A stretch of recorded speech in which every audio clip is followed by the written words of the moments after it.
Good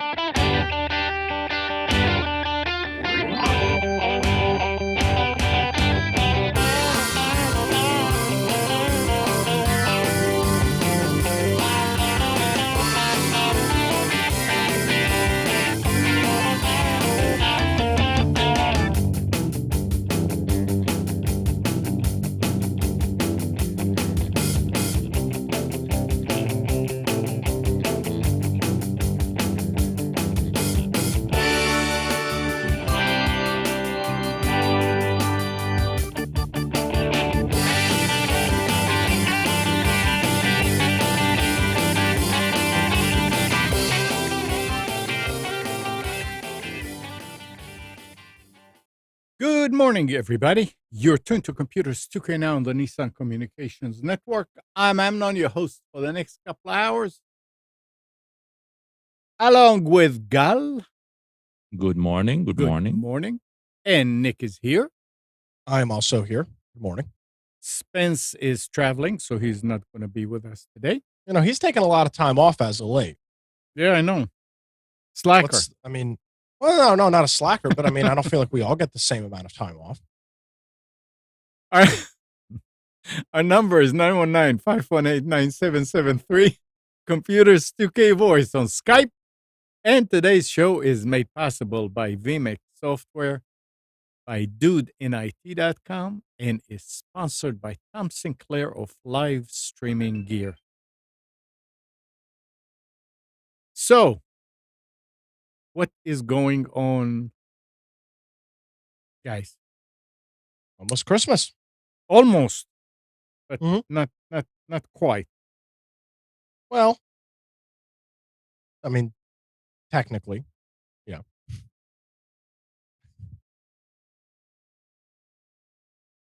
Okay, Gal, I'm not following, but it's okay.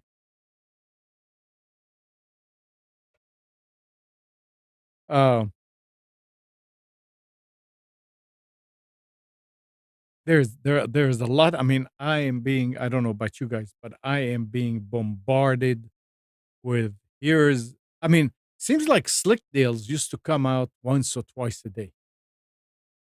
Now, What? You know, the mail, the emails that they send you, the notifications. I'm sorry. Yeah. I don't do their emails. And now it's like 5-6 times a day. And Well, it's a busy time of year. Shoosh.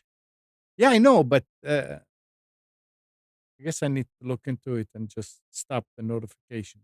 Because, really, I don't see anything in there that I ever clicked on. No, I just go to their website a couple times a day and you're pretty much... you can do that manually. Pretty much know exactly what's going on. Yep.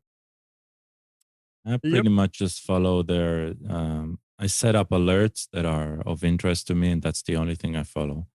All of their front page stuff and all that they send in notification and push notifications or email, I have that switched off. Well, I did. I think, isn't that the one you said what you're interested in the beginning? I mean, it's been so long ago, and then they said it might, because I never put that I'm interested in shoes. I mean, it might, but it's never accurate, so I don't really care about it. Besides, I don't want the site to know a general... I don't want to direct the site to a general topic.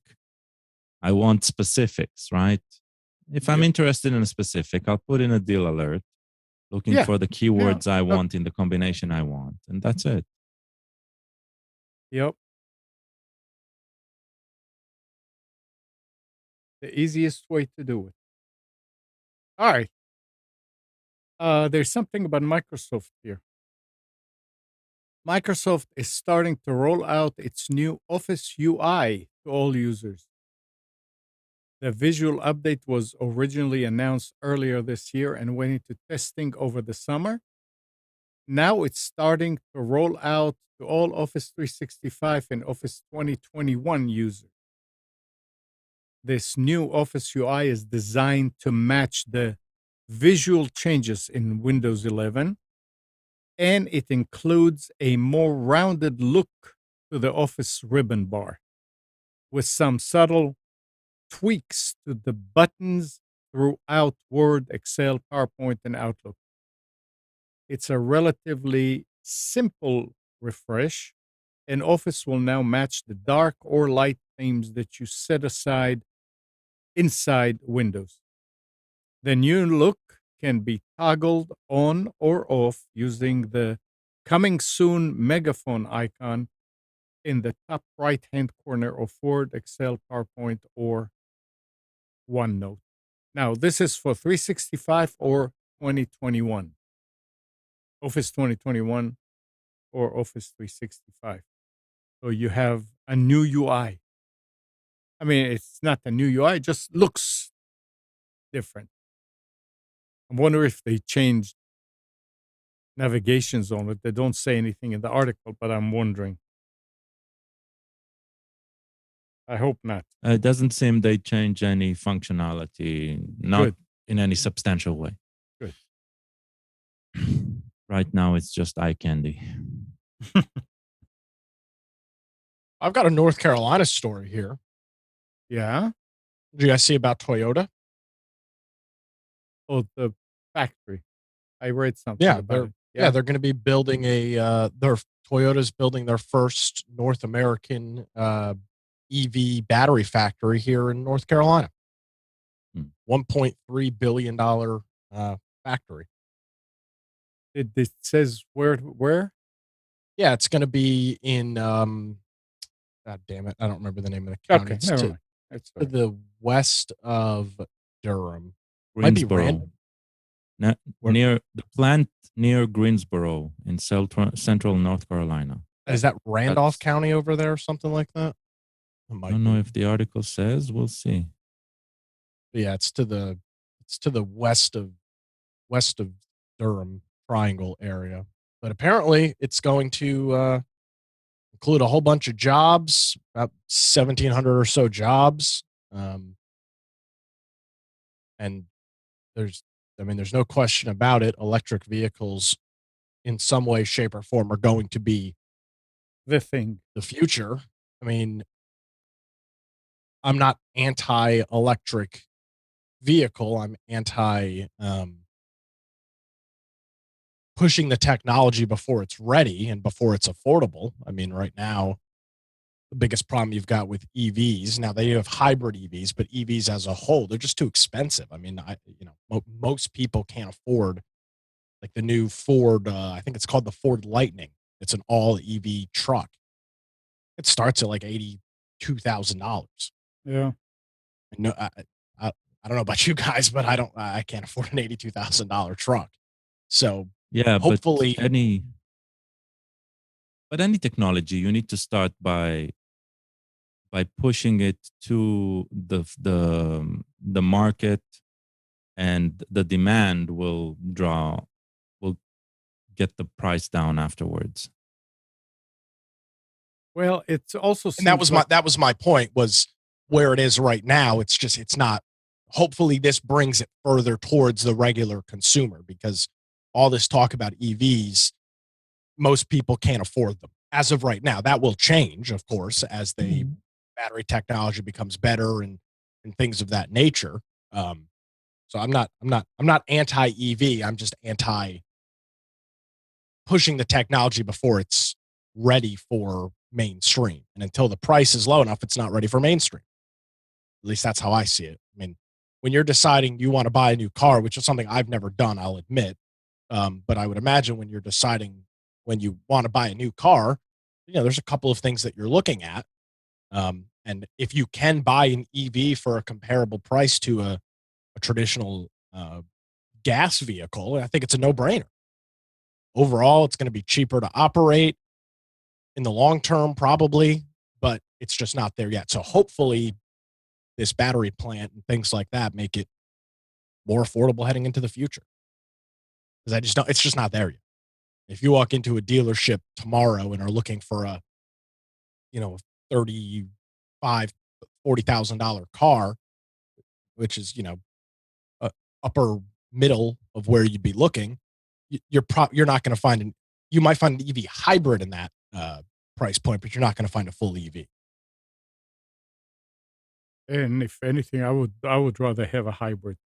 I mean, hybrid Yeah, as in not that and they work. that's Right? yeah, and that's what they've got. And those are the ones that are more affordable right now are the hybrid EVs because they don't have as many batteries and they still have a combustible engine. But sooner I would assume it, 10 Gal, years from now or whatever. you have an EV, right? Yeah, Prius, not an EV, Well, hybrid. that's a hybrid. Yeah. How, okay, but so those can be charged at home easily, right?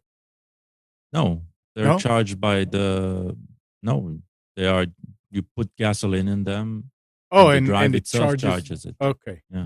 So The Prius is kind of the Prius was the original Yeah. hybrid. Now a lot of what's coming out now, like I know that Honda just released their new line of EV hybrids. You can charge them like a Tesla or something else. And then also like the Prius, it also will charge um it'll also charge while you're driving it using gas if need be. Um, now, from what I heard from people that have EVs, I mean full EVs. I mean mhm. it's only electric. You have to have the power company bring you special power into the house, into the garage, so you can plug it in.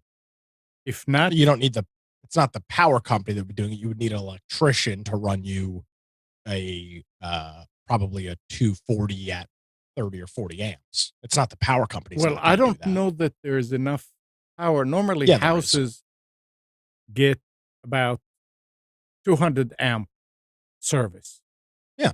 and I don't know if that's enough. That's what I I was. mean, unless you're using like 160 amps normally, which I mean, I don't know how that's But a lot of draw to be putting on a house. And you well, could be running your dryer, your electric range, and a bunch of other stuff. And I don't think you'd be pulling anywhere near 100 amps. true. Because I know, I mean, I've seen I people do EV. I watch plenty of people on YouTube that have done EV installs, and I've never seen them have to install.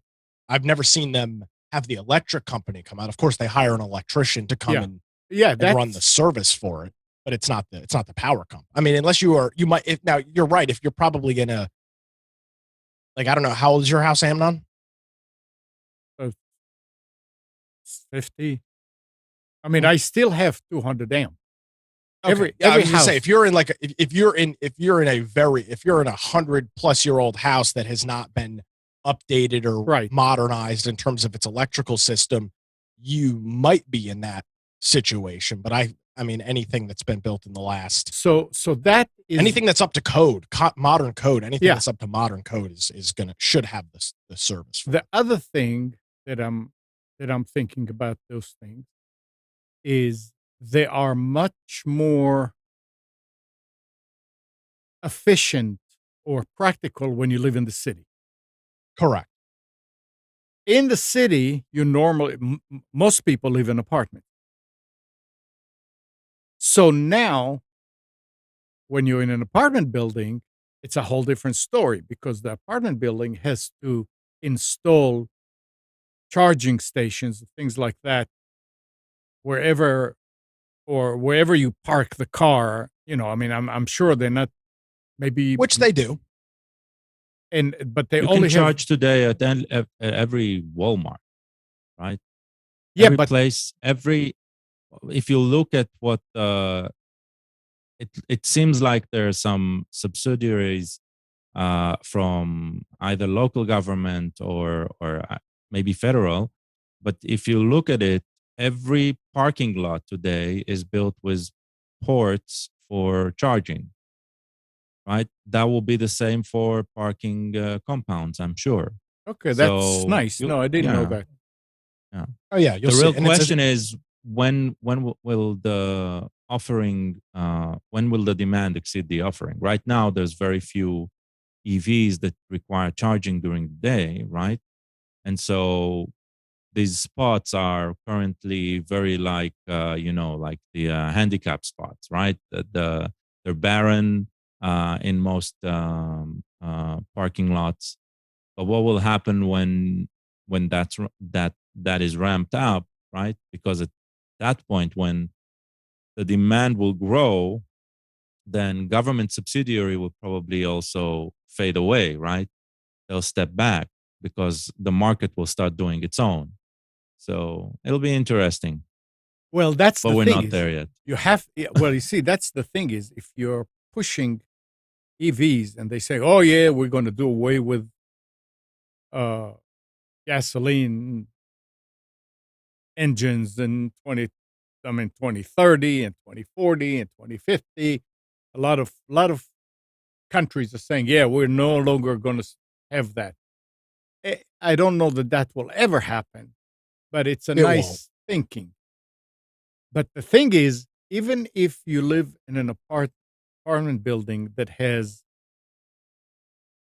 50 apartments and there are 50 people that drive EVs, what do? You set your alarm clock to get up in the middle of the night and move it so somebody else could come in and charge. I So mean, it's a but lot of that's the thing. You're talking about a future, right? yes, Right now, yes, you don't have 50 per 50. right. The Oh, day you'll have 50 per 50, then first of all, if you have an apartment building with 50 flats, then you have 100 cars, right? Maybe 80, right? well, yeah, true.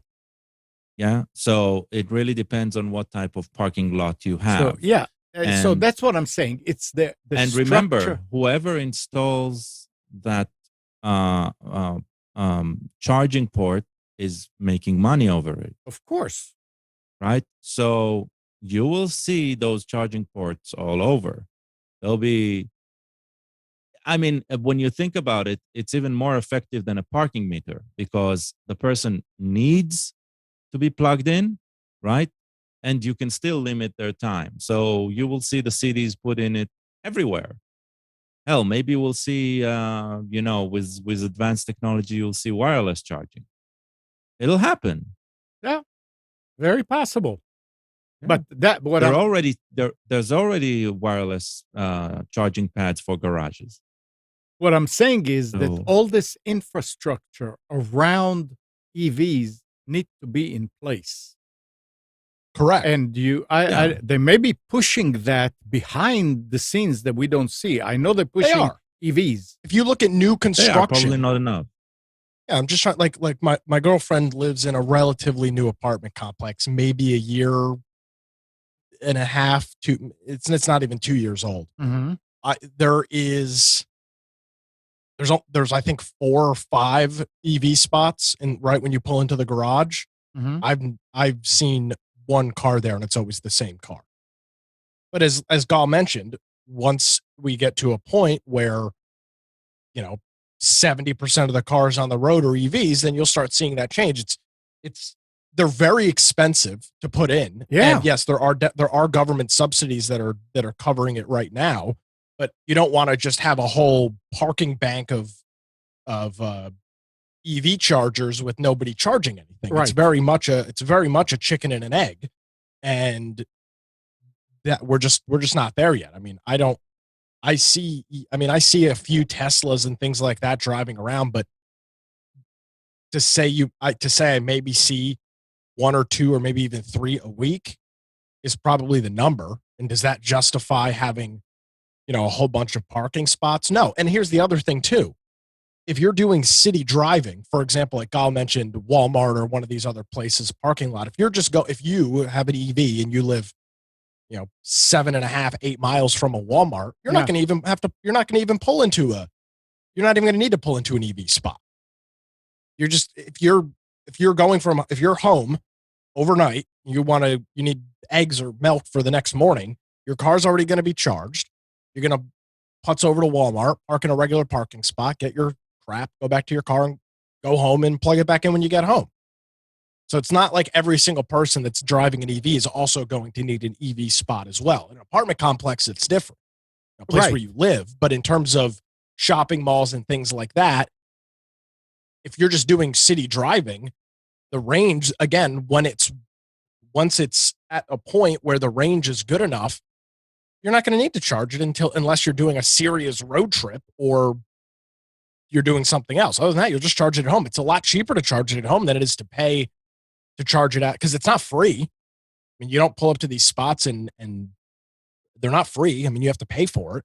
So that's, I mean, that point, it's like getting gas. Yeah. Yeah. So So it'll get there, and I'm hopeful it will get there because I think EVs are cool. The technology is cool, and it's adapting. I hope that we're not pushing the technology too far before it's matured enough, because then you have people that have bad experiences, and that's not good for the brand either. Let it mature.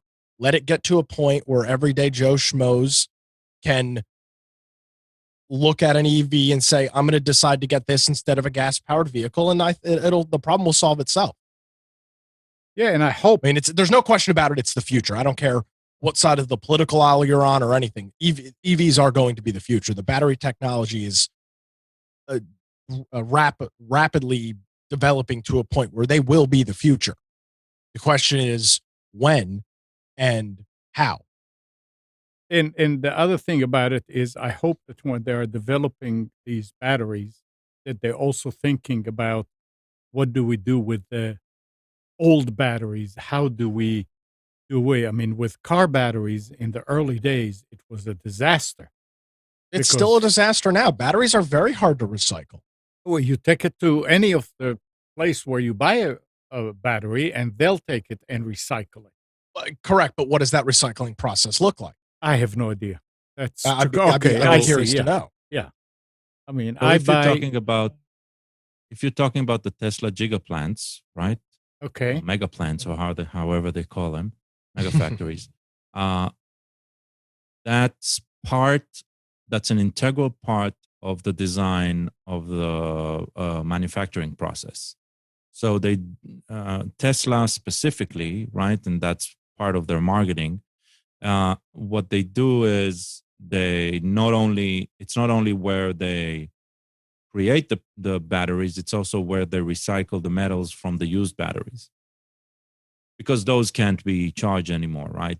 Right. So they need to be dismantled and all that. So for them specifically, and I'm guessing all of the competitors will follow suit, is all about having this complete cycle Mhm. being part of the production process. Right. That's what it needs to be. Absolutely. That's Yeah, good. right. But this is, I mean, Tesla specifically, right, from the get go, because of all of the roadblocks that they needed to pass. They needed not only to pass the technological, they needed not only to prove that they have technology that's breakthrough technology, they also had an image to preserve, because one of the things that they did was promote the idea that EV is not only good, right? It's as Nick said, it's cool, right?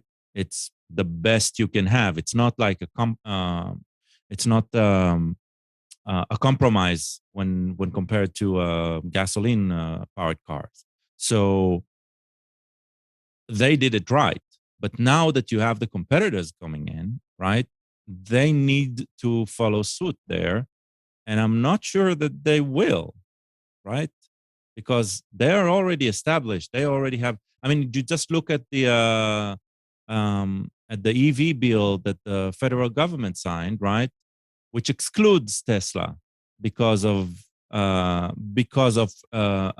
lobbying pressure that comes from the car manufacturers. So it's there's a lot that needs to happen, and you need the right players in place. I'm not saying Tesla is the right player, but I'm saying up until now they did the right steps, and I'm not sure I would trust the newcomers to this field with their old antiques, right? So I'm with you. They need It's to be kind of, responsible. I'm not sure the government will make them responsible. That's the thing. I think you can look at what's going on.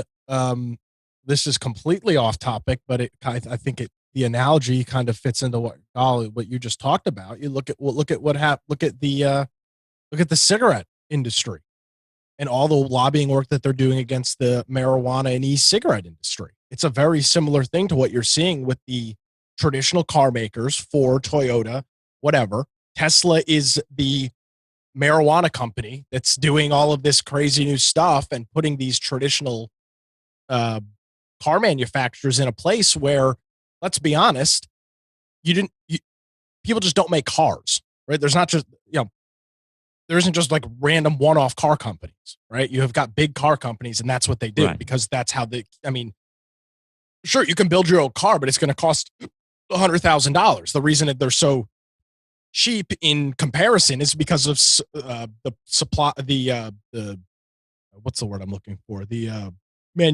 manufacturing process and all of that stuff. That's why they can sell a car for the volume. yeah, that's why they can sell a car for $31,000. I mean, you can't build a car for $31,000. Just doesn't work. So you're absolutely starting to see that as well. And that doesn't always necessarily mean that the best. When now what Gal just mentioned, a really good point about the EV bill that the government just passed. You and I, the consumer, might not be getting the best access to the best product because now the government is picking winners and losers, and that's always been. That's all. I mean, when you talk about, and I'm not trying to get political, but when you talk about trying to talk about conservatism, I don't want the government picking winners or losers. Let me pick the winner. Let the industry pick the winners or losers. If Tesla can make the best car at the best price, then screw Toyota, screw Ford, screw VW, BMW, Audi. Screw them. If they can't compete, then they need to go away. Right. But what happens is right now, right? What is the government saying? If you buy from these and these and these and these and these, we'll give you some money back, right, in tax relief. But it's not including the one that you want. Exactly, and that's a problem. That's not good, and that all that's going to do is screw the consumer. Yep. At the end of the day, that's precisely what will happen. Well, with government is screw the citizen, but yeah. Yeah, which is screw the citizen, which is the consumer. Yeah, and and it's not just Tesla. I mean, there's other companies that I'm trying to think of the name of it. They always talk about it on Fox Business, but there's a couple of other companies too that are just EV manufacturers. I mean, they're literally like Tesla doesn't make a gas powered car. These other companies don't do the same thing either. I'm trying to remember the name of it, but they're one that's starting their process. And now you're starting to see, I mean, you watch football, for example, on Sunday, any car commercial you see, there is a likelihood in that car commercial, they will mention that they've got a new line of either EVs or hybrid EVs from the traditional manufacturers. Honda has been hitting the television scene hard with their Tucson or whatever these other cars are, hitting them hard on this new EV and hybrid EV vehicles. So it's very interesting to see how they're jumping into this. Ford's got this brand new truck. It's beautiful, the Lightning. It's an all EV truck, and they have one of the marketing campaigns for it is you can use it as a standby generator. Yeah, you can plumb it into your house. And if you lose power, you hook it up to the front of your car and you can power your whole house because it's got the capability and capacity to do that. That's pretty cool. Yeah, and I don't know. The question is for how long? It doesn't matter. I mean, but it's especially in the winter months or even down here with hurricanes and stuff like that. Gas generators are great, but you can buy those and they're $600 or $700. Those big, they're called solar generators. So, they're the big battery banks that have 120 outlets on them or 210 outlets on them. And they're great, but they're small. But you have a whole battery bank sitting in your driveway or sitting in your garage. It's a pretty cool feature to offer. You can't do that with I guess with your gas car, you could hook up your cigarette lighter inverter and try and run your whole house off that, but you're going to melt the 12-volt cigarette lighter and blow up your inverter. But I mean, that's a cool feature that gas vehicles right now just don't offer. But again, who's picking you and I need to pick the winners and losers. Yeah, and I don't know how the government picks them because they do. They incentivize. Well, the thing is, I would like to think that they incentivize the public to buy U.S. made. Tesla, as far as I know, is completely U.S. made. So why are you? No. There's a lot of China manufactured. It's just manufactured in the U.S. It's not completely US, but it is True. assembled in US. Yeah. Um, Oh. but that's not the thing. The way they chose is simple. They said every only companies with what's it called with unions. Oh, Only geez. company that See, employ now union politics workers. are getting into it. Yeah. Exactly. Yeah. That's that law is completely politics. Yeah. Completely. Oh well. Never I'm mind. And excited for it. look what John is saying in the. Didn't think about it in the chat. The rolling blackouts in California. Mm. You know, I mean, Yeah, because that they is a don't problem. have enough power. So now what? Well, And that's you would think that California would be the first one to say everybody has to drive EV. they are the first Well, one yeah. that's doing that. They are, but Tesla is no longer there, right? Tesla Right. is moving out of California. Yeah. But that's not the It's point. The point is no, that it's the policy of the government in California to be green and to save and blah blah blah. But they don't have power. well, it's part of that. I mean, we're talking about the infrastructure when it comes to the chargers, Right. but I mean, if your backbone, which would be, your main lines from your power company, if those can't handle Right. all of those EVs charging, that's just as big of a problem as not having the chargers at all. That's absolutely going to be part of the infrastructure going forward. Yep. I mean, if you've got at a certain point, if you have 50% of the houses in any geographic area charging EVs, that's there's absolutely going to have to be a conversation about the stress and stress. I mean, look at here in North Carolina, just during the summer. How often do you get a power advisory from Duke about running your air conditioning and things like that at lower levels and whatnot? Or, we don't have brownouts that often, but if you get a real serious heat wave across the Southeast, I mean, there is things like that. That's going to have to be part of the infrastructure. You can't have cars that during the summer months you have to, again, set a timer to. I mean, you could, I'm sure, schedule it, but charge your car, starting your car at 2 or 3 o'clock in the morning. I mean, that's not going to work either. You need to be able to charge it when you need to charge it. If you need to go somewhere, or again, then you go back to okay, then this is not as good as gas. Yeah, but once we get to the point where everybody works from home, you do your shopping online and they bring all the foods and everything delivered, and the doctors come to you or you do it telehealth, and you don't need to go out. You don't need to go out anymore. What a day that would be. Black. But hey, there was a story that I read yesterday that in England, I think it was in England, a worker who works from home got up in the morning and walked into his home office, so to speak, and fell, and he sued for workman's compensation, so to speak. And the court Really? went along with him and said, yeah, the company has to pay him. I guess that's true. Yeah. If your home is considered your office, Yeah. that's interesting. All right. So good.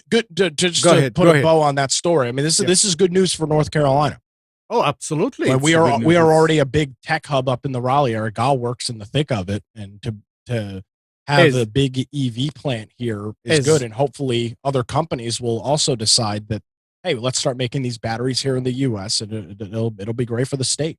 As long, and I hope that's not going to happen, as long as they don't contaminate the drinking water, because all kind of big factories like this always do stuff That can't like happen anymore. It still happens. Well, What do you it's mean not it the can't happen anymore? I mean, new factories and stuff like that, they won't have that option.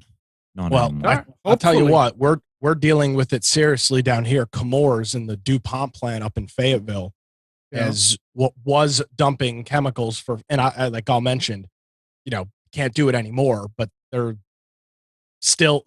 been told by the Department of Environmental Quality that you can't be doing this, and they're still doing it. And it's seriously affecting the water in the Cape Fear River, which is the drinking water for down here in the coast. That is absolutely a concern as well.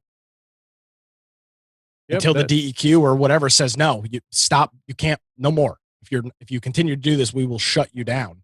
that's what they need to do. Yeah, but they Because don't. there are ways to stop it and to do it the right way.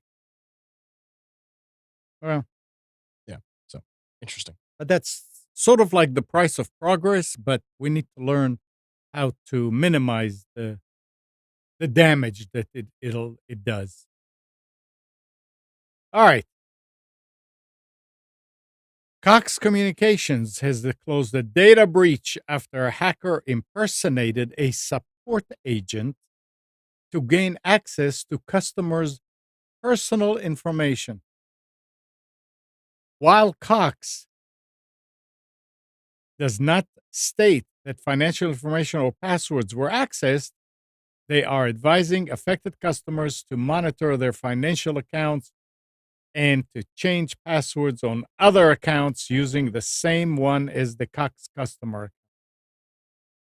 Cox is offering affected customer a free 1-year Experian Identity Works that can be used to monitor credit reports and detect signs of fraudulent activity. Interesting. Isn't that? What are the chances that Experian is behind all of these breaches? Well, it has to be every time the solution Experian. is, hey, here, take this Experian package for free for 1 year. Yeah. I don't know. No, I mean, I know they can't be behind it, but they are. No, but they are the ones that have I'm been not. breached the most. So Yeah. here, use these guys. Next time, the breach is on them. I mean, But can you imagine? I mean, I'm trying to impersonating. understand, like, first of all, something is completely missing. Hacker poses as support rep, right? Yeah.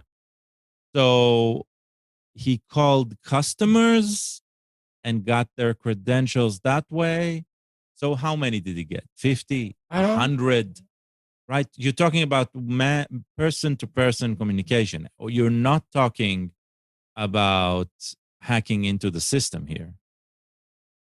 Well, if it's not, because no, they're saying impersonate a support agent to gain access to customer personal information. Yeah, it can be understood also as he Right? called. It's Yeah, like, yeah. I don't know. it's basically the Indian, Yeah. the India-based hackers calling as Microsoft support. Yeah. Right. So it doesn't even sound like news. I don't know. Something's bizarre next. here. Bad.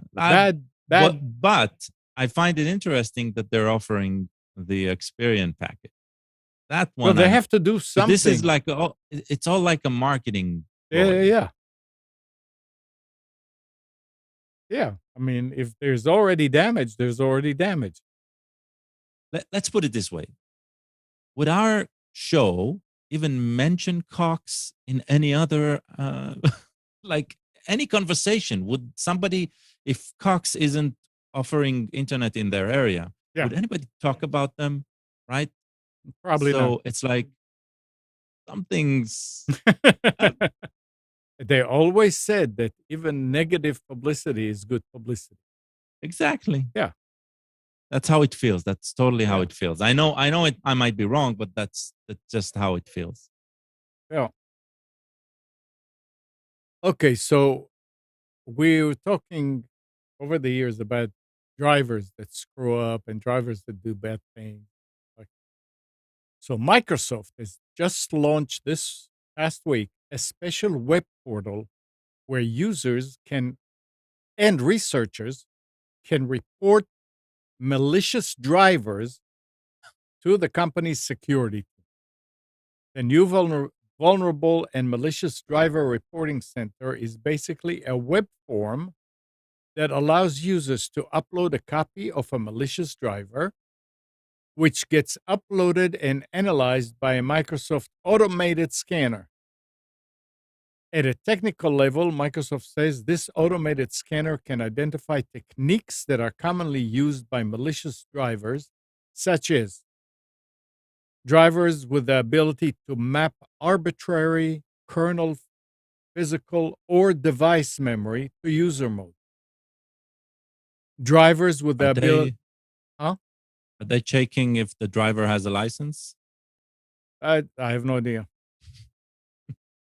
Uh, That's what cops do, no? Drivers with the ability to read or write arbitrary kernel, physical, or device memory, including port I/O and central processing unit registers from user mode,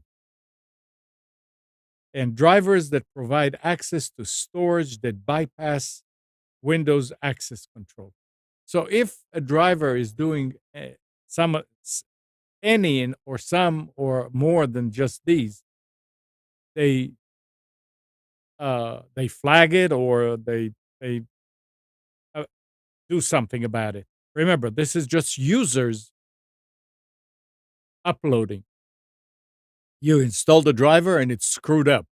So it could also be that you had some other driver for something completely different running on the machine, and this driver had problem with the other one. There's nothing malicious about it, so they upload it. So yeah, they're going to probably see a lot of legitimate drivers on their side, but again, it's an interesting concept to be able to tell. And I mean, licenses. If you put, I mean, were you saying it as a joke?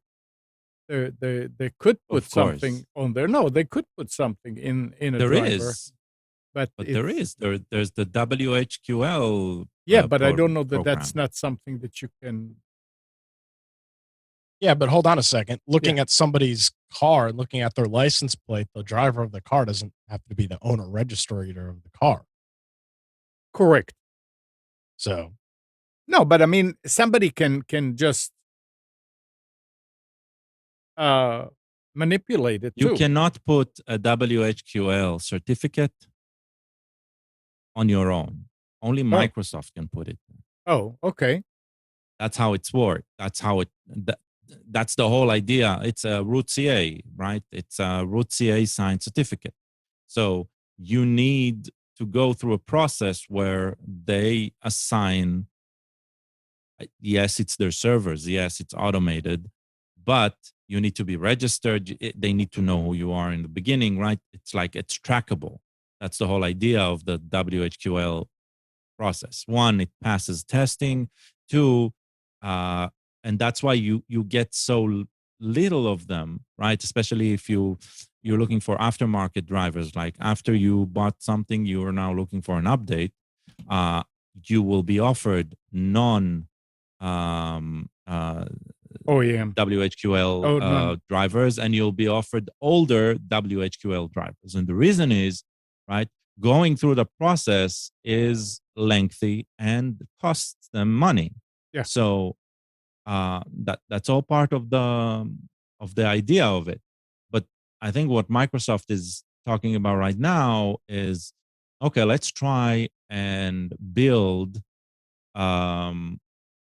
some sort of signature database, right, of drivers that are out there. Now they're talking about malicious. They're talking about drivers that are intentionally causing system failure. hmm. But and that'll be interesting if it will include mundane ones that are just badly written, that are just written often. So I don't know. Um, uh, uh, on the one hand, interesting news. On the other hand, it it's like it's marketing. There's nothing. Let's see how it works first. No. Yeah.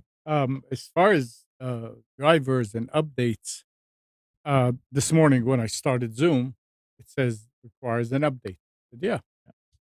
Mhm. And when it finished, I saw something that I haven't seen before that says turn on automatic updates slow, and it's slow is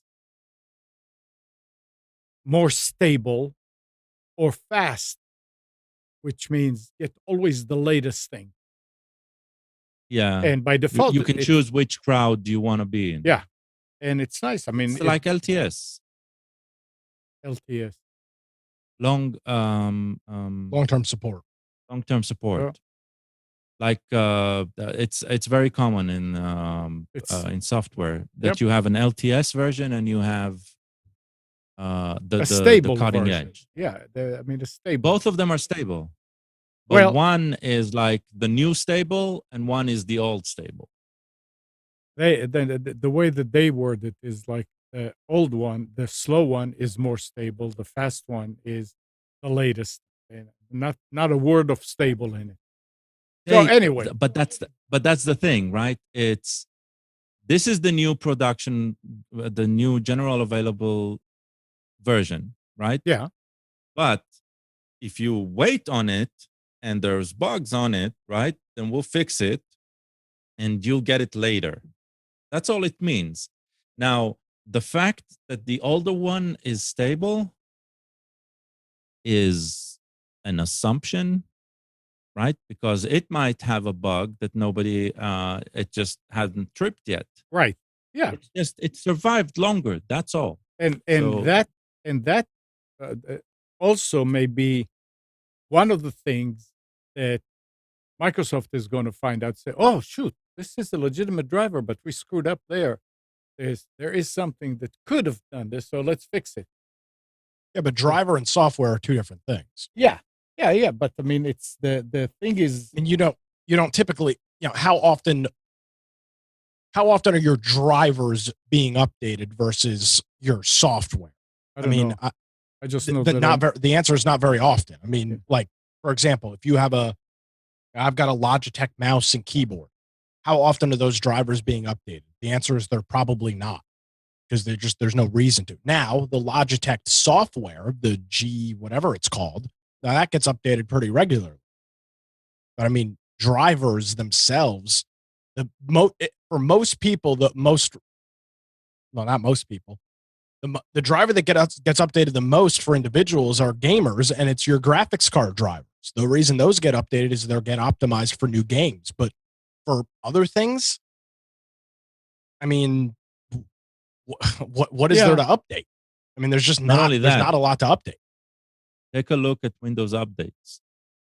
Driver updates, which are pushed through Windows Update, Mhm. are most often than not optional. Correct. They do not want to mess with your driver base if they can. Right? They'd rather you only update if you really have an issue. So they'll only push driver updates if there is a security breach, security TV vulnerability that has been reported, right? So you won't get pushed automatically by Microsoft any driver updates unless it's completely necessary. And that should probably be the way to go, right? well, it's like they're taking the responsibility off of their back. Yeah, but they're not publishing most Right. of those drivers. They're not publishing. Yeah. They are signing, they're not publishing, right? Two Correct. different things. All right. Here's another interesting story, and I'm sure we all experienced it this past week. The Amazon Web Service is loud. Oh yes. Yeah. Okay. It wasn't DNS. Wait, it wasn't DNS? No. Ah, son of a It bitch! I thought it was affected DNS. but it wasn't DNS. Well, damn, I feel misled. Okay, so what was it? Now I need to go back and read. Come on. I don't Uh, remember. I the just only remember way- it was funny that it wasn't. The only way that it affected me is that evening I got emails that my packages were just delivered. And I'm saying, oh, so I went outside to look and there's nothing. And, I normally don't look at what is being delivered because you know what you're expecting. I said, oh, but these came this morning. So apparently it just took them time before when the driver reports and until you get the email from them. And I say, oh yeah, so that has to do with Amazon. Um, so what it says here is, I mean, this is while it was happening. It's causing slow loading or failures for significant chunks of the internet. The company's widespread network of data center powers many of the things you interact with online. So, as we've seen in previous AWS outage incidents, any problem can have massive ripple effect. People started noticing problems at around 10:45 a.m. There were reports of outages for Disney Plus streaming, as well as games like PUBG, League of Legends, and Valorant. We've also noticed some problems accessing Amazon.com, as well as other Amazon products like the Alexa AI assistant, Yep. Kindle ebook, what? That was the biggest problem. Amazon Hey, Music, or Ring security cameras. The Down Detector lists the services with spikes in their outage reports, runs off nearly any recognizable name: Tinder, Roku, Coinbase, both Cash Apps and Venmo, and the list goes on. So this is before they were talking about the reason why this happened. The reason uh, was their storage service, basically writing and reading from the storage service in the Virginia region, the U.S. East Uh huh. region. That's what was the problem. Oh yeah, US. Uh, Yeah, US East. I yeah, remember that. yeah. Yeah. So it was. Now it didn't affect only U.S. East customers. Right, but it It was. affected U.S. Anybody on Amazon, anybody of Amazon's or AWS customers who are using that. Yeah. So if we're using, I remember a tweet showing a McDonald's menu without any images. Now everything worked, right? But the images were stored on AWS, and Mm-hmm. apparently, so, right? So the guy wrote, "I think this McDonald menu images are stored on AWS." Right? Was during that stuff like that. So it would affect differently a lot of different aspects of it. So obviously, it would affect Amazon because Amazon uses their own infrastructure, but it also affected a lot of the companies that you mentioned because they're hosting their services on Amazon's cloud. Well, Yeah. well, and it's funny. So, because this happened, what, Monday or yeah, I Tuesday? think so. Monday. Yeah, it was in the beginning of the Monday, week. September 26th. September 26th. No, sorry, I'm There looking would have at the been. wrong one. Wait. 12. No, that's still It was in September. the No, beginning of the 9. week. Yeah, 9. All 9 right. So, December, Thursday. so it's so funny though, because we had this conversation last Sunday about Z-Wave and all that stuff. I find it was because I couldn't turn my lights on this week when I was I having could. the issue. I know you couldn't, Oh, and I've got Yeah. a Z-Wave hub coming for Christmas. So it was my mother. I'm trying to see if I can find the text message. My mother texted me and said Yeah. something about So her lights. Alexa couldn't switch off the lights, Don't right. say the word. but Google could. Yeah, but I mean, that's not a solution. The solution is something that you control within your infrastructure. Still, I could hook up to my Wi-Fi and use it to my phone. But I'm just saying, right? Even though some of these systems, right, they're hosted Yeah. on the Amazon cloud Mhm. or on Google's cloud, Google or or Microsoft right. or Remember, yeah. I mean, are maybe you should Somewhere add it to else. the end of the shows. Update your antivirus and all that, and remember, a cloud is somebody else's server, right? So it's just somebody else's server. In this case, it's Amazon's. So, yeah. So if I can move on here, John's got an interesting question in the chat. He says, I need to purchase an HDMI transmitter to feed my cable box output to a TV in the next room. Does anyone have any recommendations? So they do sell wireless HDMI dongles. I don't know how good they are or how good they are, but John, I asked John what his cable provider is, and he said Spectrum. But he doesn't want to get another cable box. Well, John, I've got an easy solution for you. Get a Roku. That's going to be your best bet. Get a Roku or an Amazon Fire TV device. If you have Spectrum and you already have an account, you can install the Spectrum app on your smart device, your Roku or your Amazon device, and use that. That's probably going to be your best bet. Unless that TV is already smart. Well, even if it's smart, the Spectrum, I don't know if the Spectrum app is on like LG smart TVs. Oh, no. I've never seen it. You can just use the Ethernet to do it. What do you mean? Yeah, I see. No. I see what you mean. You need to have a device that can load the Spectrum app. And I know the Roku can, and I'm pretty sure the Fire can, because I use the Spectrum app on. I don't have a single cable box. I use the Spectrum app on all of my TVs. Yeah, this is John. This is the reason why for many years, and I know I was a pain in their butt. Yep, yes, you are. I kept when I had Spectrum, I kept the box, the older one that had coax on it. Whenever something would go wrong, they would bring a new one that did not have coax, and it just says it had HDMI.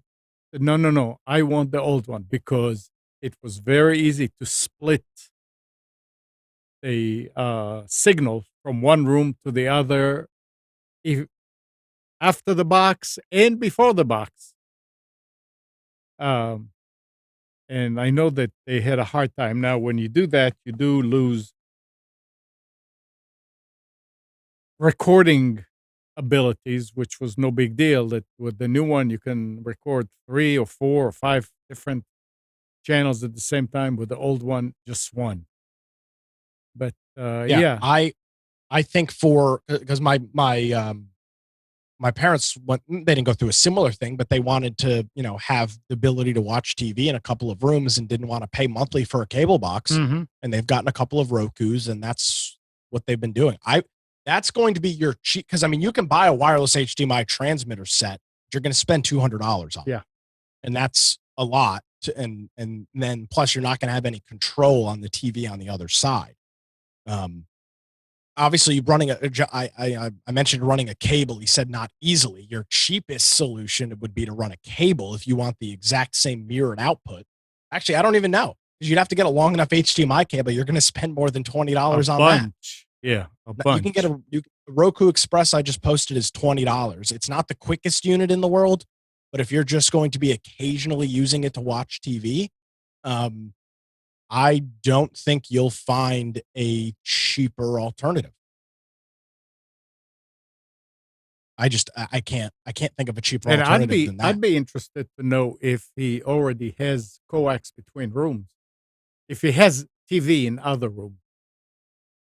Well, I'm sure he does have coax because he doesn't want to get a cable box, but that doesn't solve the problem. Spectrum doesn't sell those. Spectrum doesn't give away. Spectrum doesn't use those boxes anymore that have a coax output. It's just they're not available, and they shouldn't be available. Yeah, and especially now, if it's not a smart TV, absolutely, Roku is the way to go. Because I'm looking at them, and they do sell wireless HDMI transmitter and receivers. They're $150, $112, $160. Do they say how far?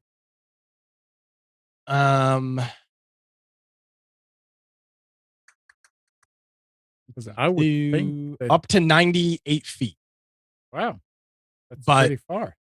Well, that is far, but I assume that's 98 feet line of sight. Yeah, and under the most under the best condition. exactly, Yeah, under the best circumstances. So, circumstances. if you already have internet, or excuse me, if you already have television through a provider and they have a smart TV app, which I assume all of them do at this point, any of the major ones, um, your best bet is a smart device.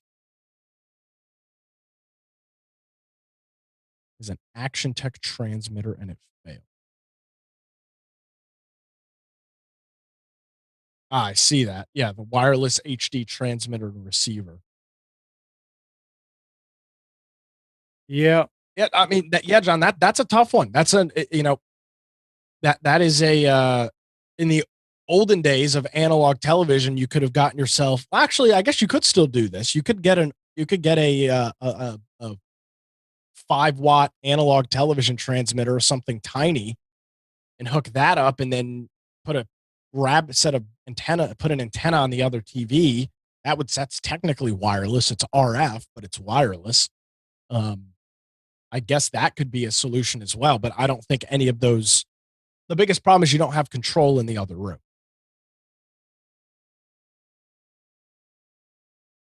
mo- most people that have Spectrum or had it for a few years have coax. Correct. Um, so I'm What does just that mean? wondering. I mean, he did not say whether he does or he doesn't. I mean, they Uh, do on eBay. I'm looking at one right now. They have a. It's $23. It's cheap Chinese garbage. It's HDMI to coax. You could get something like that. Now, let me tell you what But I just Spence. don't think. I just don't think the. I don't think the. I just don't think the experience is as good as just getting a smart TV or a smart TV box. Right, and even if uh, Spence had the problem with running TV signals or Ethernet from one of the houses he was working on, from the house to the garage, and the house was wired with a bunch of coax between all the rooms and the garage, and told me that he found a a converter from coax to Ethernet that you Yes, can they do sell those. what? They do sell those. Yeah, That's how and Mocha works. in that case, I mean, if your Roku doesn't work at the other side, that on wireless, you could do that if you had TV service there. If you said that Yeah, but it's just that's only if you can get to where the other side of that line is. So you right, can't just that's inject all correct. of your Yeah, coax with ether. no, And again, that's not a cheap solution. Those coax to Ethernet adapters you're going to spend 50 or $60 on. yeah. He said coax feeds the box. Yeah, but I mean, do you have another coax on that box for out? No. And if you had any, did you have any other rooms with TV from Spectrum at one time? It's yeah, but I mean, yeah, the Roku, there's no doubt. I mean, especially, I mean, you have no choice because the TV is not smart. You need to have either uh, a Roku or, in the way that we had it here in the living room and in the kitchen, they were on the same feed. So whatever station was in the living room was also in the kitchen. Now, I believe this is the device I just posted. The Screen Beam is the device that John previously had that failed. That's got the best reviews on Amazon How much is out it? of all of these. It's Wow. $112. Yeah. Um. So you might, if it worked well, you might just want to pick up another set. Yeah. If you're hell bent on keeping it wireless via HDMI, it looks like this is the best device. I could be wrong. Um. So, a couple of different options: wireless HDMI or smart TV app. Those are pretty much your two options. I mean, you could get creative and get a transmitter. If the quote unquote other room that you're trying to feed is really just next door, like a wall between you, It's you not, okay. because I asked him about running a cable. Okay. That's, I mean, that's the Okay. best solution. But Yeah. All right. Good So, information. yeah, that's an interesting that's Yeah. an interesting question though, and I'm sure a lot of people deal with it. You've got a room that you sparingly use, want cable, but don't want to have to pay the monthly fee. Right. Smart TV seems to be, or smart app seems to be the way to go. Yeah, and taking it back to coax, all that coax that I ran between the rooms years ago came handy now that we dropped Spectrum because I used all this coax for antenna. We have one antenna up on the roof, Mhm. and it's split and goes to other areas of the house. And each TV has its own antenna, so to speak, but nothing else. Nothing like what the Roku would give you, which are hundreds of thousands of different channels. Yep.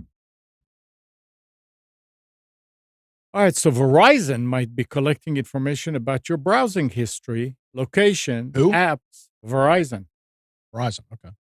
and your contacts, all in the name of helping the company, quote unquote, understand your interests. First spotted by Input, the program which Might be. Verizon Input. It's a apparently No, it's you a said might be. yeah. It that's the key word. Might be. It's not that they do.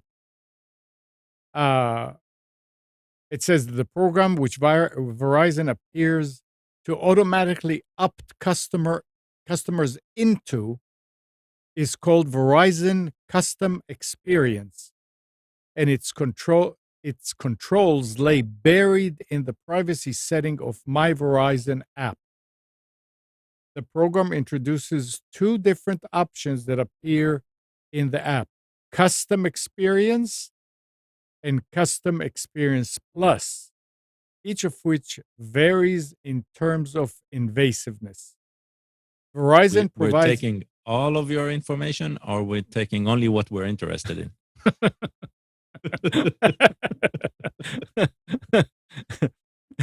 They said Verizon provides additional information about both settings within the app as well as on a FAQ page on its website. It appears that the custom experience option is a stripped down version of custom experience plus. Exactly what you said. And as Verizon states directly in the app, it helps Verizon personalize its communications with you and give you more relevant products and service recommendations by using information about website you visit and apps you use on your mobile device. Such sweethearts. Oh, they're so Yeah. nice. And it doesn't cost you anything. Yeah. They give it to you free. Yep.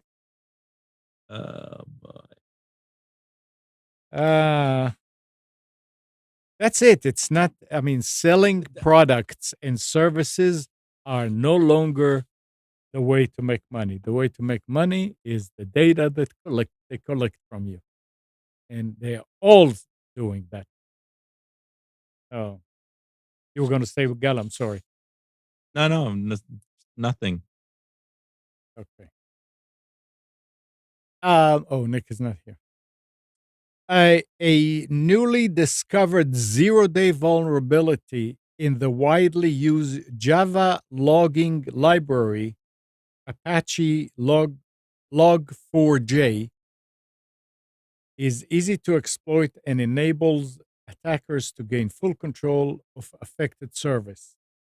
That's not good. That's from ZDNet. So, I mean, this is not for everybody. I mean, if you're using that, what? That's not completely true. Log4j is a library that is very, very widely used in Java. So anything can be exposed. Well, I'm that. seeing and Apache. If you haven't updated, I but see that's Apache. the thing. Again, but the patch is something that the software that is written with Log4j will need to update their own software. It's not like You No, no, can no, no. patch your OS. Apache. Apache is a web server.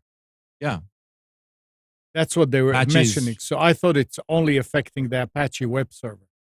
no Oh, Log4j okay. is So that's really bad. it's very bad. Because it says gain full controls of affected servers.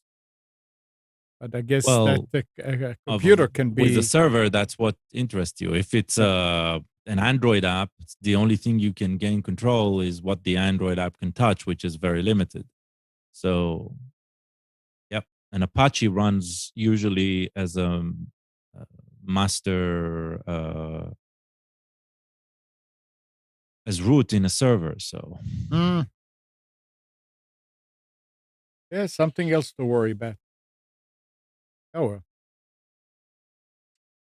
And here is something that Microsoft, in their good intentions, are doing for everybody. In a bold bid to turn digital crooks away from a life of crime. Mm,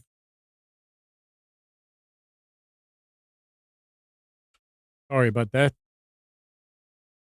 In a bold bid to turn digital crooks away from life of crime, Microsoft is offering a 50% discount on its Office suite to some people using pirated versions. I don't know how they make the decisions which to give it and which not to give it to. This is coming from G Hacks. Uh, they're reporting that a new message in the Office ribbon bar is appearing on pirated Office apps, tempting people with a 50% discount on a genuine Microsoft 365 subscription.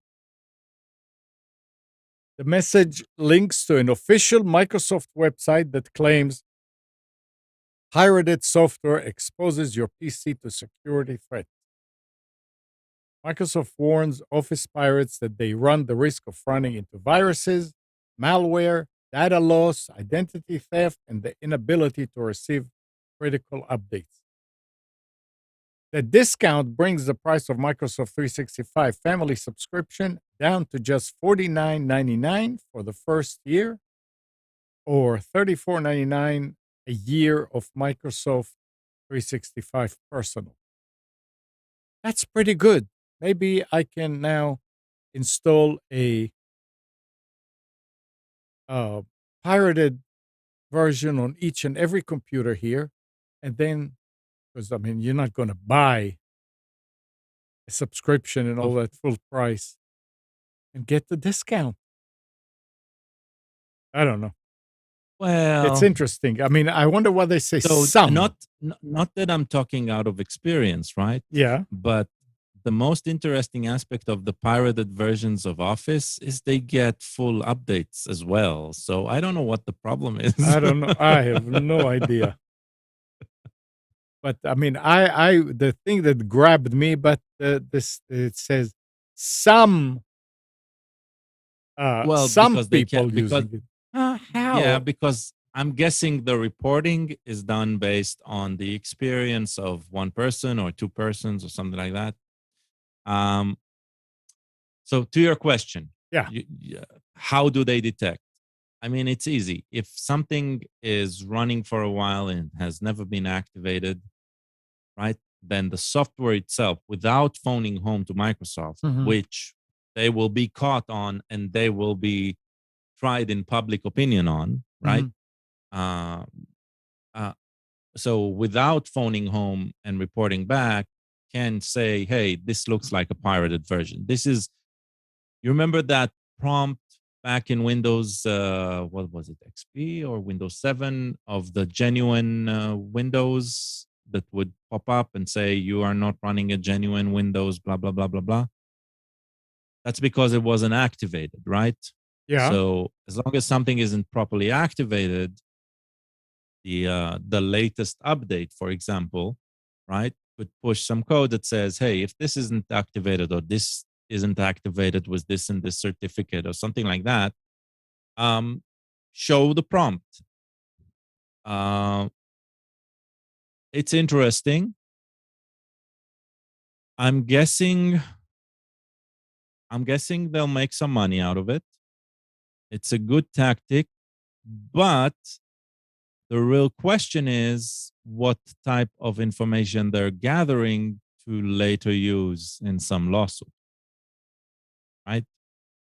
Yeah. Uh, would that person running a pirated version that I don't know their son got from a friend, right? Like this something that is I won't say naive, but wasn't overly malicious, but just stupid, right?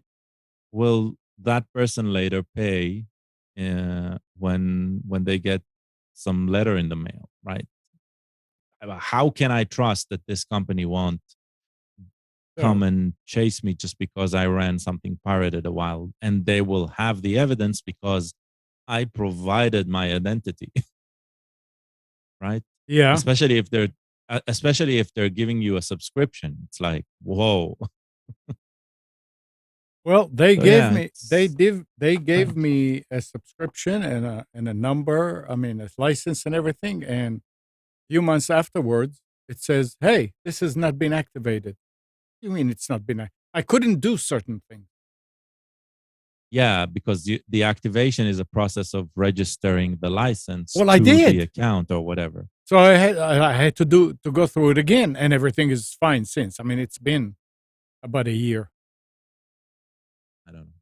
Something, I mean, it was after an update, I think. Something happened. Actually, you're right. If you're logged in and it's a subscription, then there's It's no not a activation that subscription. It's the one-time thing. okay. I mean, and No, it's so I still use in the one from work that they give us, and as long as I'm logged in, it's activated. yeah. So anyway, interesting. All Indeed.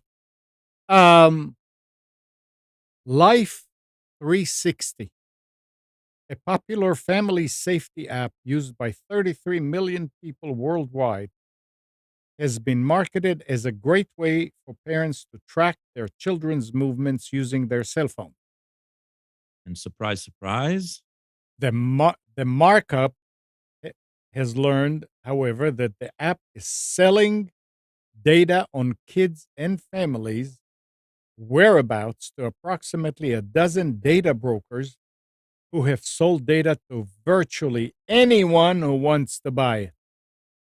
yeah, I read about that. This is how they make their money. You know, that's like this is the commercial.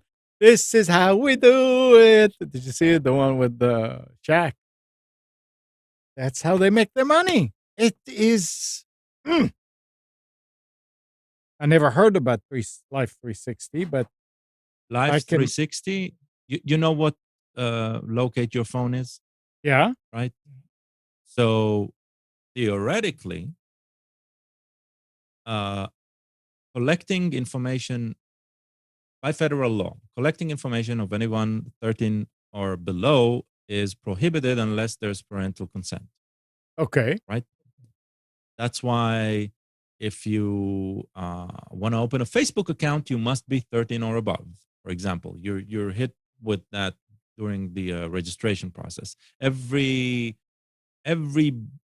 bulletin board since the mid 90s has that prompt.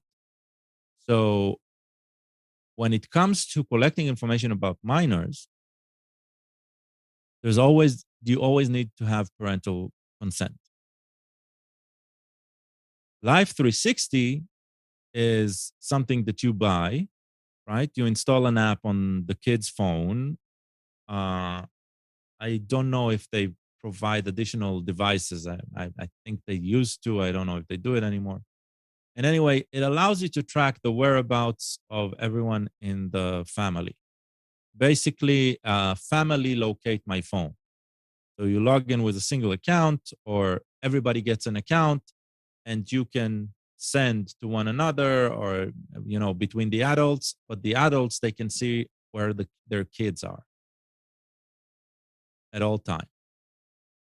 And now we're hearing it's not only that the parents gave consent, but unrealizing the parent gave consent for, or maybe they didn't, for Symantec to do what they want with that data.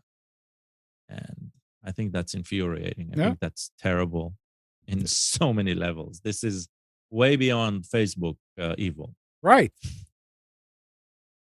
So if you or if you know somebody that uses Life360, make them aware of that.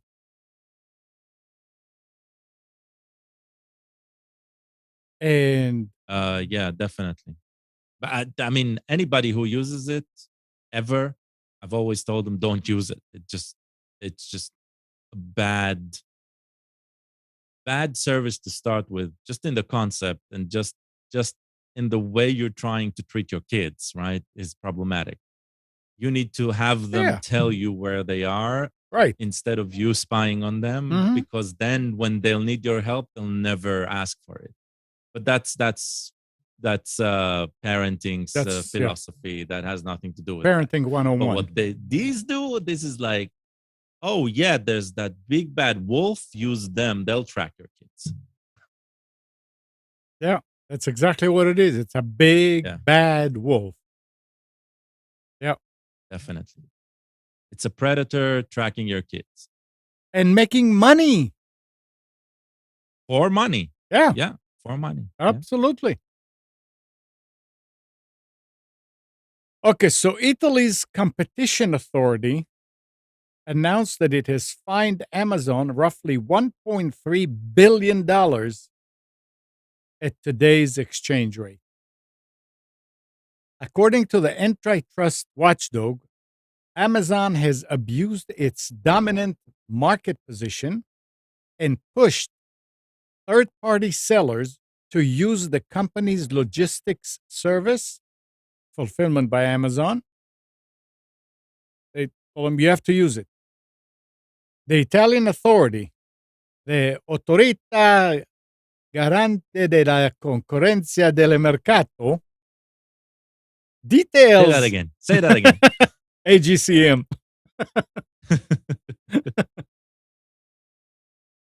detail its thinking in a statement in a 250-page report.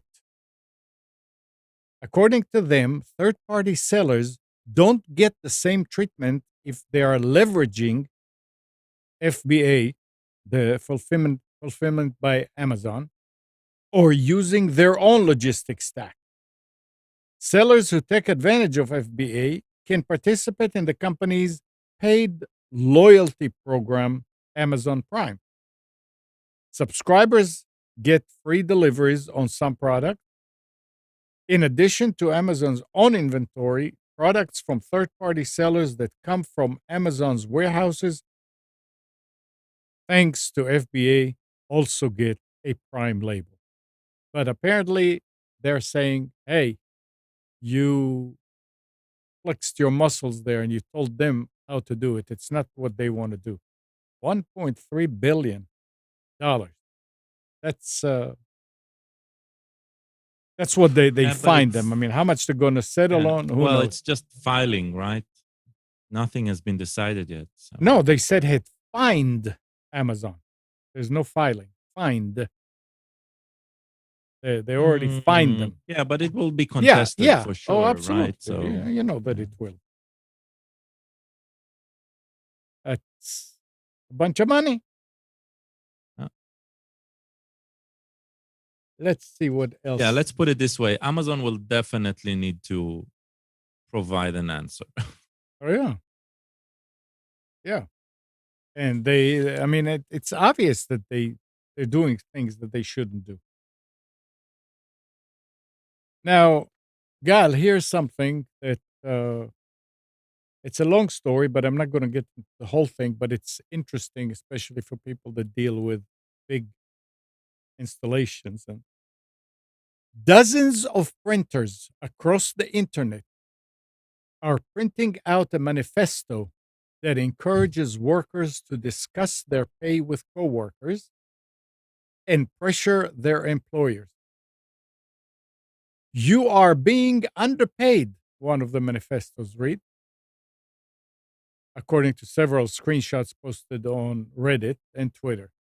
You have a protected legal right to discuss your pay with your coworkers. Poverty wages only exist before people are willing to work for them. And all these things, they're saying that people on Reddit have suggested that the messages are fake, printed by people with access to receipt printers and posted for Reddit clout, or as part of a conspiracy to make it seem like their network, their anti-work subreddit is doing something illegal. But Andrew Morris, the founder of Gray Noise, a cybersecurity firm that monitors the internet, told Motherboard that his firm has seen actual network traffic going to insecure receipt printers, and that it seems someone or multiple people are sending these printing jobs all over the internet indiscriminately, as if spraying or blasting them all over. He has a story of catching hackers exploiting insecure printers. Someone is using a similar technique as mass scanning to massively blast raw TCP data directly to printer services across the internet. Receipt printers are those little printers that put out receipts, just so. They're normally dot matrices, actually. Yeah, but dot matrix or other laser. No, not or laser. heat. The heat. Yeah, whatever thermal, it's called. thermal, thermal, Yeah. or most of them are dot matrix or thermal. Yeah. And he says he basically to every single device that has port TCP 9100 open and print a pre-written document that references /r/anti-work with some workers' rights counter capitalistic messages. Whoever is doing this is doing it in an intelligent way. The person or people behind this are distributing the mass print from 25 separate servers, so blocking one IP isn't enough. I wish they put the list of IPs out. A technical person is broadcasting print requests for a document containing workers' rights to all printers that are misconfigured to be exposed to the internet. And that's the problem with those printers. People think, oh, it's just a receipt printer. I don't need to worry about it. It's, it's fine. And we've confirmed that it is printing successfully in some numbers of places that the exact number would be difficult to confirm, but it suggests that thousands of printers are exposed.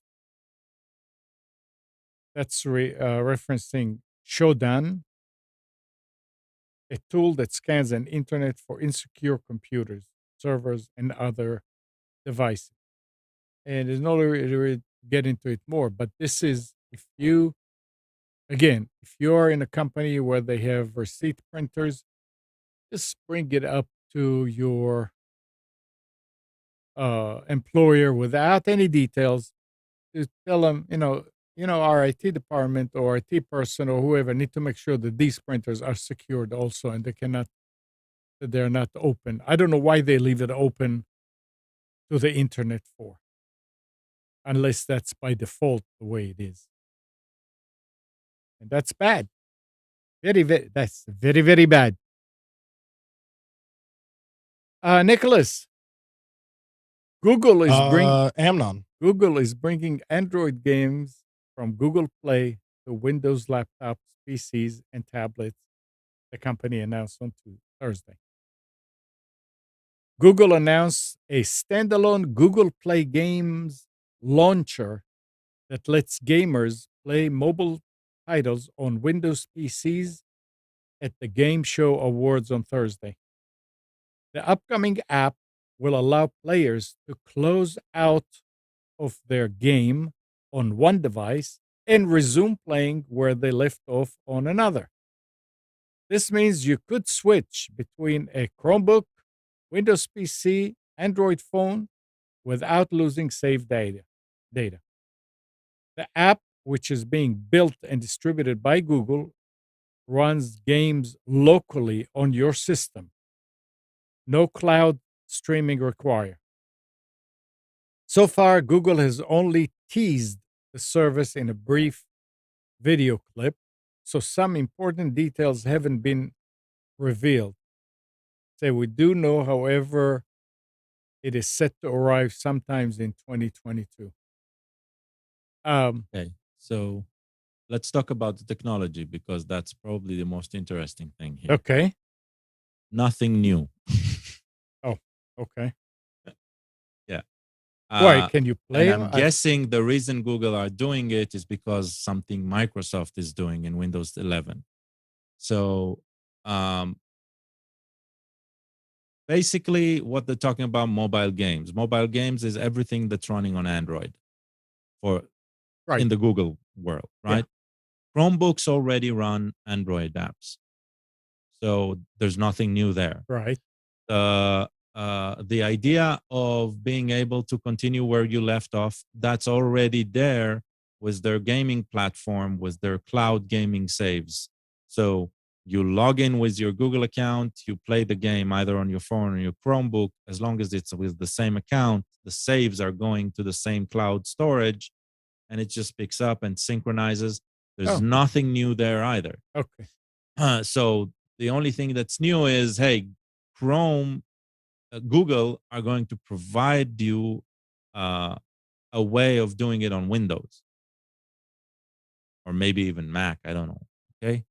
So what's the difference is Microsoft with Windows 11 up until uh, Microsoft with Windows 10 has the Linux. What's the name of that call of that subsystem? What? Windows Unix platform or something like that. Unix compatibility platform. You can run Linux sort of semi-natively within Windows. You can basically install a distribution of Linux that you and you can access it from your Windows, and you have complete access to your system as a Windows subsystem. Okay. Windows Unix subsystem, something like that. I'll find the acronym later. All right. And they're expanding this in Windows 11 specifically. People are hoping that Windows 10 will see that subsystem maybe later on. They're expanding it to include Android because Android, theoretically, right, is a Linux subsystem running an Java-based OS. So theoretically, if you can do Linux, you can probably Linux distribution. You can probably also do Android. And Microsoft are going. I think they're previewing it right now, and so you can run Android natively in Windows. So think about, I don't know, maybe a banking app that works very well on your mobile, but isn't working very well on your PC. You'll have the ability of running it the way Okay. you like it on the PC. So I'm guessing Google, they want to make sure that they're not losing. I mean, remember what we talked about Symantec, right? It's all about who can get the data. So Google doesn't want to stop getting the data the way they did before. And I'm guessing this is their way of saying, yeah, we can make it work as well. So that's why I'm saying nothing new. Nothing new. It is still, I think it's still exciting that there's going to be competition on that level, because that means that if something isn't working properly on the Microsoft solution and there is the option of Google, then there's always going to be this tension, right, of choosing the platform. And because these two big competitors are trying to gain the same traction on the user count, right, will get the better system. Yeah, it's. I think it's about time that these mobile systems do not live separately from the PC. They need to be integrated a lot better. And you don't think the government is going to tell us which one's better? Um, no, because it's free. Hmm.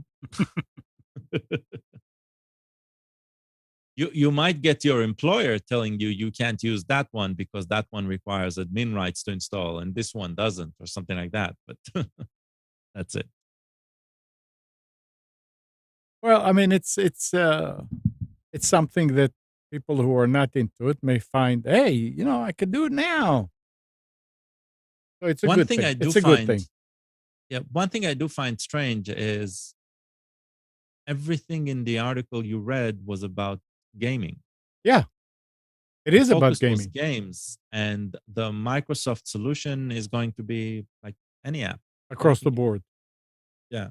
Yeah. So I wonder if it's just like targeting gamers, casual gamers, like Amazon Prime has their Prime games uh, and all of the other game stores. They're trying to just get a better footing there. But I know, I know mobile gamers are going to be furious about it, and I'll explain why. Why? Um, Computer is usually considered a lot better control. If you are allowing a computer user to Oh, play alongside mobile gamers, they have an advantage. yeah. Interesting. So, yeah, it will be interesting, but I don't think it'll be very important. At least not at the beginning. Nick, would that even cross your mind? You're muted. Sorry, say it again. Did that The even fact cross your that mind? yeah, computer Oh, users playing mobile games are they have an advantage. if somebody with a computer is playing against you and you're on your phone. In a competitive setting, it always has an issue. Yeah, there's very few, and I will let me preface this by saying I don't mobile game. It's just not my cup of tea. Most mobile games are not competitive in terms of like a Call of Duty or a Battlefield. Most of the mobile games you're playing are tower defense or things like that, where it's kind of you versus the AI or you versus the clock. Is there an advantage? Sure, but I don't but I think a lot of people that are playing mobile games are playing them mobily because they've got their phone with them, right? I mean, that's if you're going to sit on a computer and play a game, there's probably a lot more lucrative titles that are available outside of a tower defense game or something that you would play on your phone. So, is there an advantage? Sure, But think but about Fortnite, completely yeah, and multi-platform game. correct. But if you're going to sit in front of a computer and play the mobile version, you can sit in front of the computer and play the PC version. Right. The reason I'm saying Fortnite is probably the only one where a PC gamer can play against a mobile gamer It's not today. the um One of the yeah, it's few, yeah, one of the few. yeah, Yeah. yeah. That's true. And with no And there's advantage. always that complaint that the There PC is, I gamer mean, have a there is a little bit of an advantage, but for example, if you play a mobile game, um, those games normally have what's the word I'm looking for? Handicaps. Those games will give the mobile gamer a handicap versus a computer player. It may have a thing called aim assist or an auto lock on that you're not going to get on the PC due to it being on a phone screen and it being small and the controls being limited. So, I mean, is there an advantage? Sure. But at the end of the day, you look at a game like Fortnite, which is a competitive game, the experience on the mobile phone blows in comparison to where it is on a Nintendo Switch or on an Xbox, a PlayStation, or a computer. So why would you be playing it on a mobile? Because you don't have one of those things available. And I don't think it's not the best experience, but it's the most obtainable if you're, a student or something like that, or you take mass transit to work or something of that nature. Okay. So I mean, there's multiple ways to slice that cookie, I guess. Okay. Yes, to answer your question, yes, there is an advantage, no question about it. But is, yes, there's an advantage, but the games are, I mean, if you can use a controller I don't know on how the I'm trying to PC, I'm trying to articulate what I mean. But I'm the I'm only having a way problem that doing I it. see it, and I'm not a gamer, is on the computer you can use a controller and really do stuff fast. On the PC, on the phone, you have to Oh, use actually, whatever they on give the you. computer, you're not using a controller at all. You're using a keyboard and mouse, which is far better than using a controller. Oh, You've got um on a phone. on a on a computer no on a computer, the keyboard and mouse are much more sensitive, and you have far more control than you do on a controller. I Okay. mean, you look at a controller and you've got an analog stick, which is a potentiometer. Hmm. It rolls like this, so getting precise movements is not always. I mean, we've all used for example, have you ever used a crane machine in a store or a restaurant? To the little crane machine with Oh the yeah. claw to pick up a thing. That Yeah. joystick, it's kind of a pain in the ass to get it precisely where you want it, because it's not 100%. Um, that's what a joystick is by definition. It's not exact. A Well, PC, on the other hand, your mouse, the DPI settings on your mouse are using something like, if you press W once, you move a single pixel. Right? You just press W. Don't hold it, just tap it. That's one movement. Well, not a pixel, but one unit of movement. On a controller, you press up, it's the process. The analog control has to go all the way to up and then all the way back down. And it's a potentiometer. So it's a movement. It's a percentage of movement. So you've got much more fine control with a keyboard and mouse than you do with a controller. And then outside of a controller, a touchscreen, the precise movement is very, very tough. well, back in the day, I don't know that playing Doom on a computer with just the keyboard was any better. Oh, it absolutely was. And it absolutely Yeah, is right now. it Well, was. I remember with the joystick, you could do a lot of things. Could do And all of the same and more with with a with a keyboard and mouse. The keyboard and mouse combination is the killer. It's not just the keyboard or just the mouse, right? You need the combination. And when you're doing that, because you're using two hands to control movement and actions. With the controller, yes, you're using two hands, that's true, but you have very limited controls and combinations of what you can do. interesting. So there are those who excel in using the controller, but once they get acclimated with the keyboard and mouse, most of the people, they don't want to go back to controllers. Now there are Only for certain. specific, yeah, for specific experiences. But I'll not, give you a great example of a game on the computer that myself, who is very well versed with keyboard and mouse, uses a controller. Games like Grand Theft Auto, where it's a little bit more open world and you're doing a lot of driving and flying and things like that, for example. Unless you've really mastered it on the keyboard and mouse, it's a lot easier to do that. Rocket League is another game too, where I use a controller on PC. Now, there's plenty of people that use a keyboard and mouse, but for a more casual player, the controller's a lot better. But I play Call of Duty and Battlefield on a daily basis, keyboard and mouse.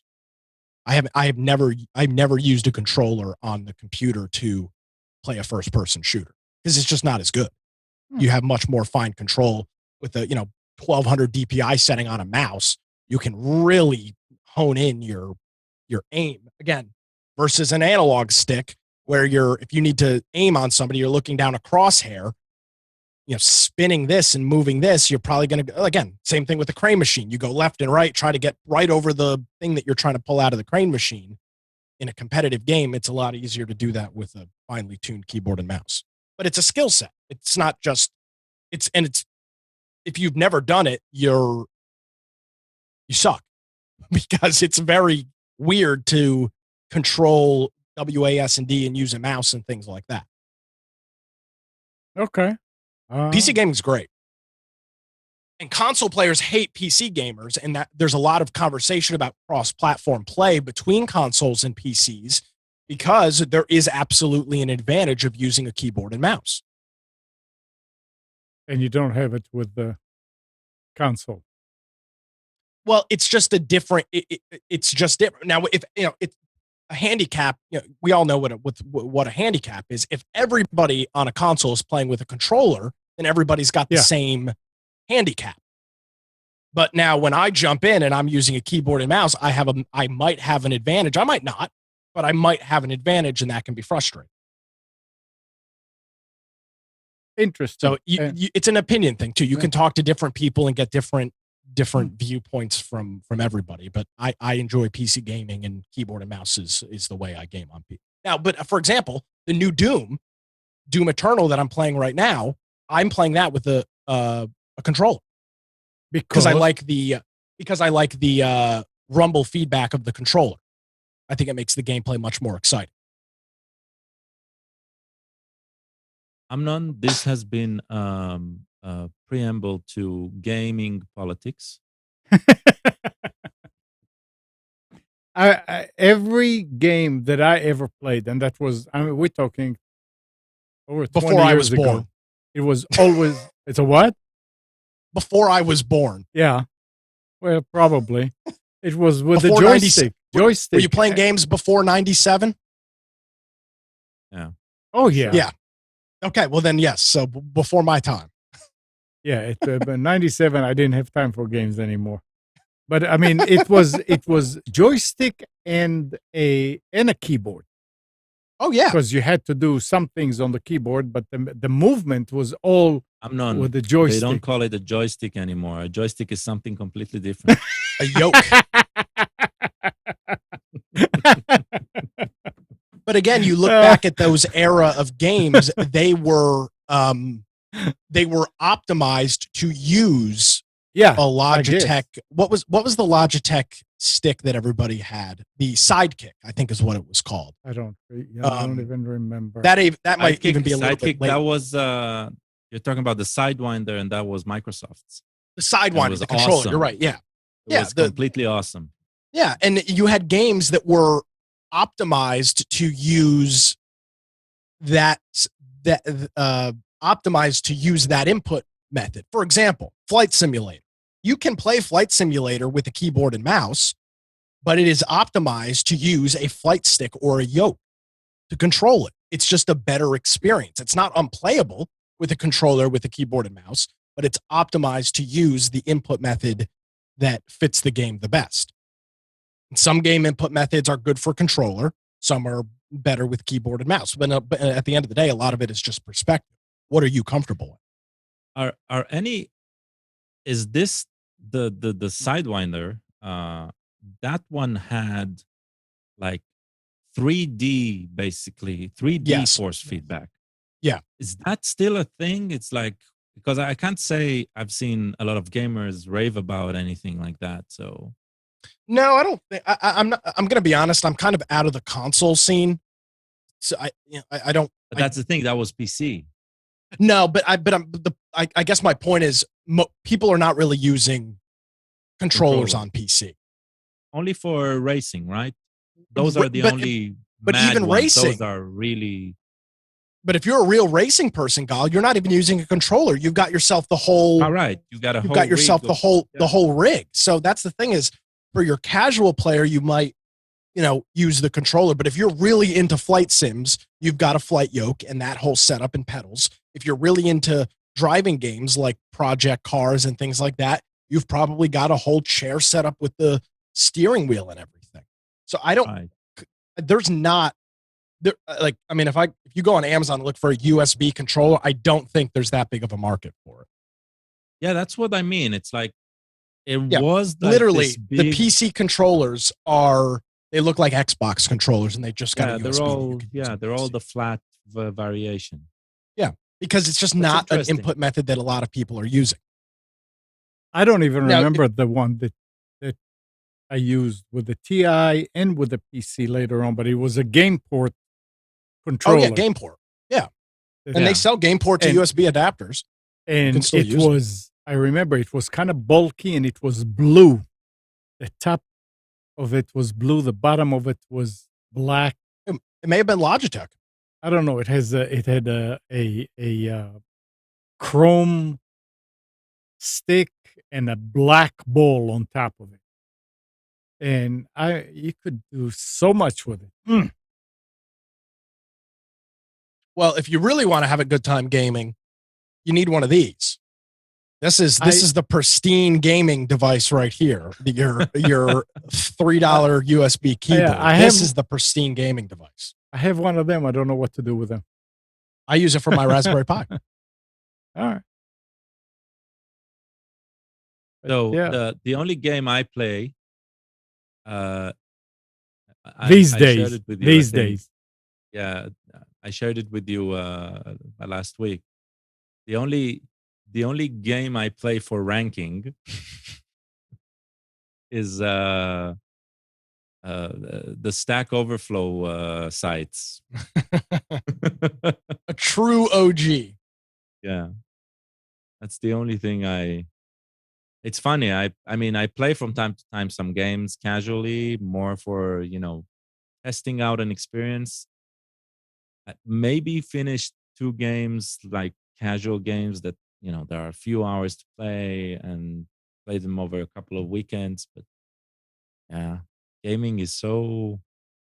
And I remember thinking as a kid, I remember this thought of why aren't my parents interesting in this game as the way I am, right?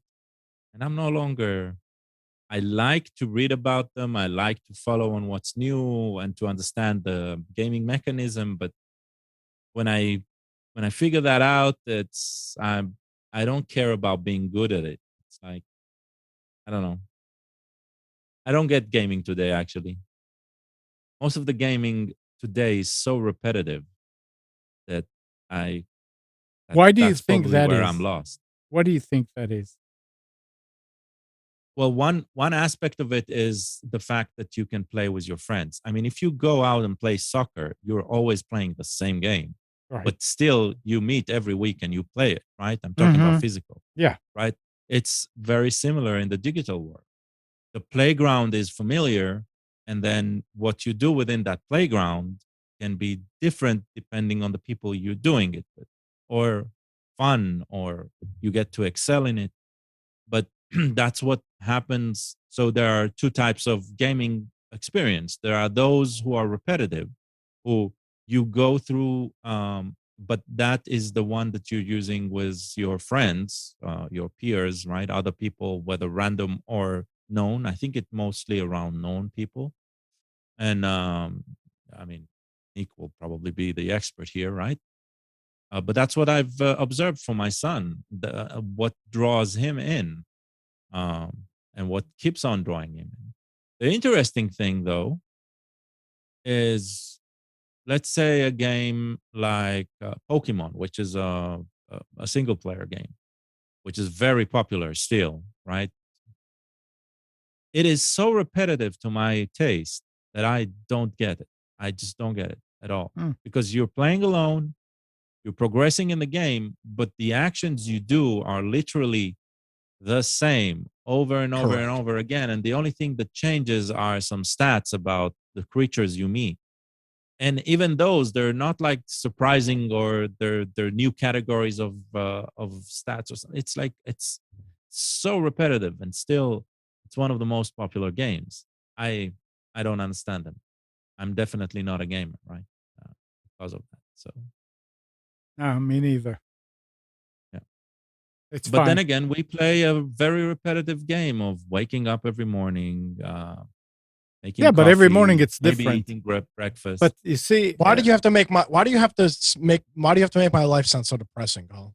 it's not. It's it's not. not yours. It's everybody's. No, let me life. tell you something. It's not. I mean, you got something to look forward to when you get older. Every morning is different. Sometimes you wake up and your neck is hurting. Sometimes you wake up Exactly, and your yeah. left side is hurt. And that's good because you have a neck. Jesus. Pain is your friend. It's different. Oh boy. As long as it's different, yeah. Yep. If it's the same pain every time, That's a problem. then you start to worry. Yeah. Yep. All right, That's guys. what you get with was talking fun. with the old guys. Anything else anybody wants to add? Anybody? Yeah, I've got some big news before we get out of here today. Absolutely. Chris Wallace is announcing that he is leaving Fox News. So congratulations. A big day for all of us. Wow. Thank Is he God. retiring, or is this just pissed off? He said he wants to try something new. So maybe he'll go over to CNN where he belongs. Yeah, well, maybe he didn't want all this repetitiveness. No. Repetitively being a douchebag. Yeah, maybe he can go over there. All right. That's all.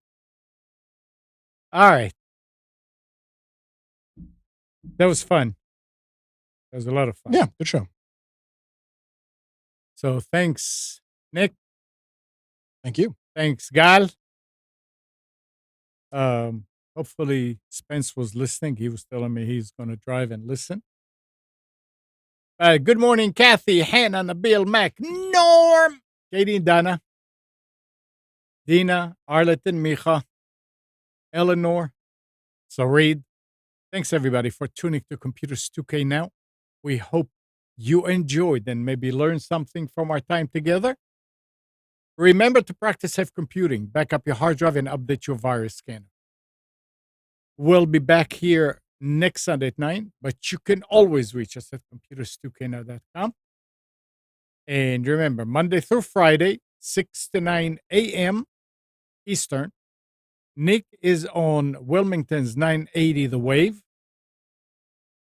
and 107.9 FM doing his news show. You can always tell your assistant to play 980 The Wave, right? Yes, sir. And the recordings are on nickcraig.com. And Tuesday at 7 p.m., Nick and Brian do the Infection podcast. We're talking about gamings today. They do it for survival games on Twitch. So Tuesday evening, 7 p.m., one word, Infection podcast. Have a great week. We'll see you next week.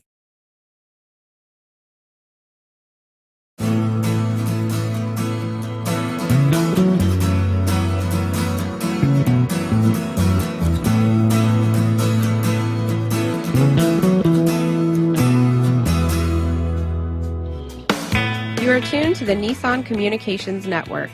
If you tuned in too late, you can always watch each program in its entirety or download an MP3 audio file of it in the archives section at nissancommunications.com. Don't forget to subscribe to our YouTube channel, follow us on Twitter, and like us on Facebook. Sponsored by StreamingGear.com, Carolina Apparel, and DeltaForce.net.